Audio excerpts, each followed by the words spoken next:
dan 6 yang beranggotakan Saya Septiani Nurul Hidayah. Saya Marina Pujianti. Saya Supriyani. saya Nadia, Saya Norlidia Septiani. saya Aulia Febianti, Saya Reva Amelia. saya Herunisa, Saya Syifa Kamila Putri. saya Vika Sugiarti. Saya Laila Fadilah. Saat ini kami sedang berada di kantor Kesatuan Bangsa dan Politik Penajam Pasir Utara dengan tujuan observasi lapangan mewawancarai terkait kelangsungan pemilihan umum. Assalamualaikum warahmatullahi wabarakatuh. Waalaikumsalam. Ya, saat ini kami sedang berada di kantor Kesatuan Bangsa dan Politik Penajam Pasir Utara. Dan kami sedang bersama narasumber kami. Sebelumnya Bapak boleh perkenalkan diri. Ya, saya perkenalkan diri, nama saya Agus Dahlan, Kepala Badan Kesbangpol Kesatuan Bangsa dan Politik Kabupaten Penajam Pasir Utara. Yang saya ucapkan terima kasih kepada adik semua yang berkunjung di tempat kami, sehingga mungkin nanti apa yang perlu kami bantu atau mungkin ada pertanyaan-pertanyaan yang perlu kami jawab, nanti silakan saja ditanyakan ya dari sekalian ya. Iya. Oke. Jadi kami juga mengucapkan terima kasih kepada Bapak Agus Dahlan karena telah bersedia menerima dan meluangkan waktunya untuk wawancara hari ini. Sebelumnya perkenalkan, kami merupakan mahasiswa dari Universitas Gunadarma Program Studi Akuntansi yang saat ini sedang melakukan tugas observasi lapangan yaitu wawancara dengan fokus untuk mendapatkan gambaran yang lebih mendalam mengenai kelangsungan pemilu atau pemilihan umum. Dan dalam rangka menyelesaikan tugas ini, kami memerlukan data dan informasi langsung dari pihak yang bersangkutan. Dan Kesbangpol PPU menjadi fokus utama dalam kegiatan ini. Baik, boleh langsung saja kita mulai dengan pertanyaan yang pertama. Boleh. Silakan ya. Baik Bapak, sebelumnya untuk pertanyaan pertama, bagaimanakah peran Kesbangpol PPU dalam rangkaian pemilihan dan pemilu? Dan apakah mereka turut serta dalam menyukseskan kegiatan tersebut? Ya, terima kasih. Kesatuan Bangsa dan Politik itu namanya Kesatuan Bangsa dan Politik, artinya mengurusi politik. Politik itu bermacam-macam nih, ada pendidikan politiknya, ada pelaksanaan pemilunya juga. Nah, itu adalah tugasnya daripada Kesbangpol. Tugas pemerintah dibebankan kepada Kesbangpol, oleh Kesbangpol. Di Kabupaten Penajam Pasir Utara kemarin itu untuk pelaksanaan pemilu dan pilkada itu dibawa kendali dari Kesbangpol, karena ini tugas kita, tugas bersama menyukseskan pelaksanaan demokrasi di Indonesia. Kemarin sesuai dengan Undang-Undang Nomor 9 Tahun 2016 itu jelas bahwa di situ ada tugas daripada peran serta daerah untuk mensukseskan pelaksanaan pilkada. Permendagri nomor 16 tahun 2019 dan Undang-Undang nomor 7 tahun 2002 itu tentang pemilu. Nah, itu jelas disampaikan bahwa pemerintah itu harus turut serta bersama-sama masyarakat untuk mensukseskan pelaksanaan pemilu dan pilkada. Lanjut. Baik Bapak, dalam mensukseskan seluruh rangkaian pemilihan, apakah ada tantangan yang dihadapi Kesbangpol? Ya, tantangan itu pasti ada. Kesbangpol ini kan bukan pelaksana teknis. Pelaksana teknis itu adalah KPU dan Bawaslu. Jadi kita, pemerintah dalam hal ini melalui Kesbangpol itu mensupport kegiatan-kegiatan yang akan dilaksanakan oleh KPU dan Bawaslu, termasuk dari pihak keamanan. Maka Kesbangpol, pemerintah dalam melalui Kesbangpol ini menyiapkan anggaran dan fasilitas-fasilitas yang dibutuhkan oleh penyelenggara, baik KPU, Bawaslu, keamanan TNI Polri misalnya, itu ada kita berikan hibah bantuan tentang pelaksanaan pemilu, pelaksanaan pilkada dan keamanan dari pemerintah. Baik Bapak, selanjutnya menurut Bapak pentingkah hak pilih dalam demokrasi mengingat stigma atau isu di luar sana praktek-praktek kecurangan yang sangat sering terjadi pada setiap kontestasi demokrasi, pemilu dan pemilihan? Ya, setiap warga negara itu mempunyai hak pilih dan memilih, ya. Itu harus kita garis bawahi bahwa apabila misalnya ada warga yang tidak melaksanakan hak pilihnya itu disayangkan sekali. Karena kenapa? Karena satu suara itu sangat berharga. Satu suara itu bisa menentukan pemimpin masa depan. Baik itu presiden, baik itu gubernur, baik itu bupati dan wali kota. Tentunya kalau tidak ada satu suara yang menentukan, pasti itu bisa bermasalah nih. Ini contoh nih, masing-masing nih ada suara nih 50% semua, hampir 50% kan. Karena kalau ini kan diulang nih ya. Kalau ada plus 1, nah itu kan berarti menentukan. Jadi kita sebagai warga negara itu harus taat dan patuh kepada peraturan dan perundang-undangan. Nah, kendala-kendala itu pasti tetap ada ya kan. Kendala-kendala dalam pelaksanaan pemilu itu pasti ada. Tapi kita bisa belajar dari pengalaman-pengalaman yang kemarin, kekurangan-kekurangan kita di mana, baik itu penyelenggara, baik dari segi keamanan maupun dari kita di pemerintah untuk mengantisipasi kendala-kendala tersebut. Baik Pak, selanjutnya menurut Bapak bagaimana peran pemilih pemula dalam menentukan masa depan daerah khususnya untuk daerah Penajam Pasir Utara ini? Ya, pemilih pemula itu sangat besar. Maka generasi Z itu kemarin itu mencapai sekitar 30% pemilih pemula. Artinya apa? Pemilih pemula ini memang betul-betul harus kita berikan informasi yang benar-benar nih. Jangan sampai terpengaruh dengan hal-hal yang kurang baik, yang termasuk dikatakan tadi mengenai adanya money politik tadi kan. Nah ini jangan sampai. Maka kita tugas dari Kesbangpol itu melakukan sosialisasi kepada seluruh lapisan masyarakat, baik itu masyarakat maupun mahasiswa maupun siswa-siswa kita yang istilah termasuk kepada adik mahasiswa. Ya, kita harapkan sebagai agen of change, pembaruan di dalam hal-hal mengenai masalah kebijakan-kebijakan pelaksanaan pemilu dan pilkada. Karena kenapa? Banyak yang underestimate bahwa pemilu kita kemarin itu dipenuhi dengan banyak masalah gitu ya, misalnya termasuk money politik nih. Nah itu kepada generasi-generasi Z ini sangat penting nih diinformasikan bahwa pelaksanaan pemilu itu adalah hak demokrasi kita, hak demokrasi setiap warga. Tetapi jangan dinodai dengan hal-hal yang kurang baik. Nah ini yang perlu kita solusikan kepada generasi Z kita supaya kedepannya nanti mereka kan jadi bukan lagi pemilih pemula tapi juga dikatakan sebagai senior lah dalam mengikuti pemilu kemarin. Nah, jadi bisa diinformasikan kepada adik-adiknya, kepada masa keluarganya, kepada tetangganya, kepada teman-teman sekampus misalnya, adik-adik pelajar mungkin kita sebagai memberikan informasi pendidikan politik kepada adik-adik kita yang generasi Z pemilih pemula. Ya. Baik Pak, selanjutnya bagaimana situasi politik yang terjadi di Penajam Pasir Utara ini setelah beberapa kali melangsungkan pemilihan kepala daerah dan pemilu? Alhamdulillah semakin baik di Kabupaten Penajam Pasir Utara. Pemilu kemarin yang tahun 2019 itu ada konflik sedikit, tapi alhamdulillah itu bisa diselesaikan dengan baik. Nah tahun kemarin yang 2024 tepatnya pada tanggal 14 Februari ya untuk pemilu dan 27 November tahun 2000 kemarin berapa ya? 2004 ya, 2004. Alhamdulillah pelaksanaan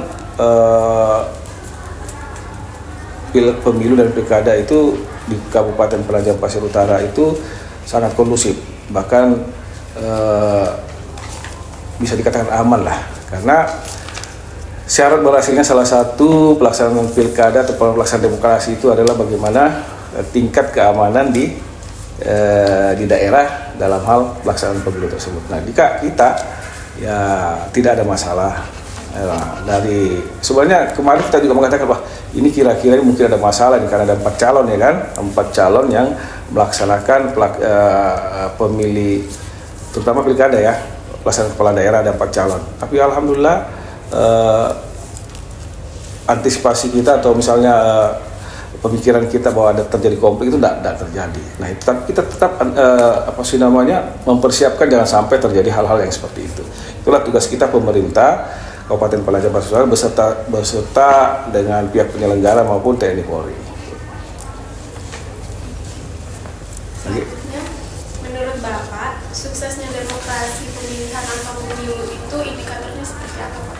Ya, sebenarnya kan ada beberapa indikator.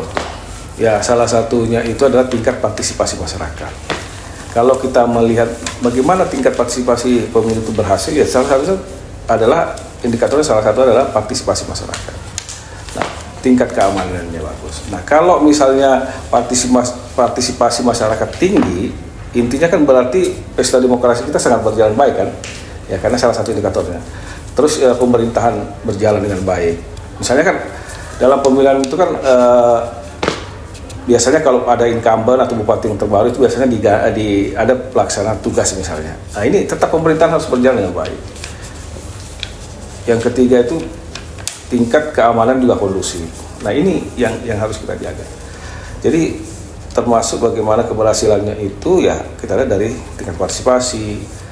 Yang kedua keamanan, pemerintahan berjalan dengan baik. Itu salah satunya dari 3 poin tersebut yang meningkatkan tingkat pemilu atau pilkada berhasil. Baik, untuk pertanyaan selanjutnya, menurut Bapak, proses pemilu dan pemilihan yang saat ini sudah berjalan, apakah mengalami kemunduran dari sisi demokrasi atau ada perbaikan? Ya, sebenarnya kalau kita melihat pesta demokrasi kita ini termasuk pesta demokrasi yang terbesar di dunia. Pesta rakyat lah ibaratnya untuk melaksanakan memberikan hak suara dan hak dipilih dan memberikan hak suara. Nah, pada pemilu dan pilkada atau pemilihan kemarin itu kita melihat malah tingkat partisipasi masyarakat itu cukup baik. Kalau 2019 itu tingkat partisipasi kita untuk pemilu itu sekitar 79%. Nah, pada saat pemilu tahun 2024 kemarin itu tingkat partisipasi kita menjadi untuk pemilu 84%. Artinya kan naik nih tingkat partisipasi kita. Untuk pemilihan atau pilkada itu tahun 2019 itu 72%. Pada tahun ini 2024 itu meningkat menjadi 79%. Artinya apa? Artinya tingkat partisipasi kita itu pesta demokrasi kita berhasil karena kita salah satu indikatornya adalah bagaimana tingkat partisipasi masyarakat dalam pemilu maupun pilkada itu sangat tinggi. Baik Pak, pertanyaan selanjutnya, khususnya di Penajam Pasir Utara ini, adakah dugaan pelanggaran money politik yang terjadi pada tahapan pemilu dan pemilihan yang Bapak ketahui? Ya, kalau dugaan itu kan ada dugaan ya, dugaan pasti ada dugaan. Tapi itu adalah harus ada bukti. Kalau misalnya dugaan itu kan masih prasangka. Nah, ternyata kawan-kawan yang di Bawaslu itu tidak melihat adanya itu, tidak ada pelanggaran itu, yang istilahnya betul-betul misalnya terbukti melaksanakan dugaan money politik. Nah, ini karena kan wewenang pengawasan itu ada di Bawaslu, Badan Pengawas Pemilu. Nah, kalau kita hanya memonitor saja, tapi isu-isu ada, tetapi bukti nyata itu tidak ada. Itu terbukti dengan apa yang disampaikan oleh kawan-kawan Bawaslu bahwa tidak ada. Memang ada pelanggaran yang mendukung calon. Nah, itu ada pelanggarannya. Kemarin ada seorang ASN yang melanggar, bahkan sudah dipidana, bahkan diberikan sanksi. Itu kalau manipulatif belum ada pertemuan. Ya, terima kasih. Baik Pak, selanjutnya menurut Bapak, adakah perbedaan momen pengawasan pilkada di tahun 2018 dengan pilkada di tahun 2024? Prosesnya sama sih. Prosesnya sama karena kita mengacu kepada undang-undang pemilu kan, undang-undang pemilu. Terus kawan-kawan juga dari Bawaslu juga pengawasannya juga sama karena menggunakan undang-undang pemilu juga. Bahwa mereka ini mengawasi satu yang money politik, ya kan? Yang kedua misalnya ada terlibat dalam mendukung salah satu calon, misalnya seorang ASN misalnya, itu diawasi juga. Atau ada pelanggaran lain yang mungkin misalnya sesuai dengan peraturan perundang-undangan, undang-undang partai politik, undang-undang pemilu. Nah, ini kawan-kawan karena kewenangan ini kan ada di Bawaslu untuk pengawasan. Kita hanya tugas pemerintah yang tadi saya sampaikan, yaitu adalah memfasilitasi kegiatan kawan-kawan kita yang ada di KPU, Bawaslu, TNI Polri. Nah itu tugas kita untuk mempersiapkan. Untuk masalah teknis kita serahkan kepada masing-masing teknisnya. Ya, terima kasih. Baik, selanjutnya refleksi Kesbangpol Penajam Pasir Utara yang telah turut adil mensukseskan segala tahapan pemilihan dan pemilu 2024 di tingkat lokal Kabupaten Penajam Pasir Utara. Apa saja harapan perbaikan dalam proses penyelenggaraan pemilu dan pemilihan yang akan datang? Ya, pelaksanaan suatu pesta, ya, itu pasti ada hal-hal yang mungkin yang terlupakan atau kita tidak terpikirkan, ya kan? Ya, artinya ada setiap kegiatan itu pasti ada saja mungkin masalah-masalah kecil yang harus kedepannya akan kita evaluasi, ya kan? Evaluasi termasuk mungkin masalah pengawasan nih. Kita sudah dari pemerintah itu memberikan ultimatum kepada seluruh ASN ataupun THL itu tidak boleh terlibat dalam politik praktis, ya kan? Tetapi ada saja yang terlibat mendukung salah satu calon. Nah ini nanti tugas kita, PR kita, tapi memang ada sanksi juga. Nah kemarin juga ada sanksi seperti itu juga sudah diproses, sudah ada sanksinya, sehingga nanti ini pembelajaran bagi teman-teman di pemerintahan khususnya ASN dan THL ini, ataupun kepala-kepala desa juga tidak boleh terlibat. Jadi kalaupun misalnya tahun ini ada yang terlibat, itu kedepannya nanti kita akan lebih mensosialisasikan lagi supaya hal-hal yang seperti ini nggak terjadi lagi di kemudian hari, ya kan? Sehingga betul-betul pemilu ini bisa atau pilkada ini bisa berjalan dengan sebagaimana mestinya sesuai dengan aturan dan peraturan perundang-undangan yang berlaku.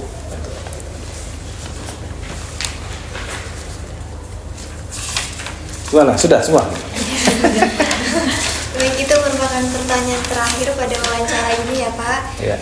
Dan demikian wawancara yang dapat kami lakukan hari ini. Kami mengucapkan terima kasih yang sebesar-besarnya karena atas waktu dan informasi yang telah Bapak berikan. Kami juga memohon maaf apabila dalam proses wawancara kami terdapat hal-hal yang kurang berkenan ya Pak. Ya karena Pak artinya ini suatu kehormatan. Adik-adik berkunjung ke sini, memang harus mahasiswa itu harus kreatif gitu ya. Harus kreatif, harus banyak belajar. Ini sudah termasuk bagus nih. Kalau bisa jangan di Kesbangpol aja. Kalau bisa ke dinas-dinas lain supaya itu bisa menambah wawasan, bisa menambah pengetahuan supaya ternyata begini loh ya kalau kita datang ke berkunjung kepada orang-orang yang mempunyai pengalaman dari kita nih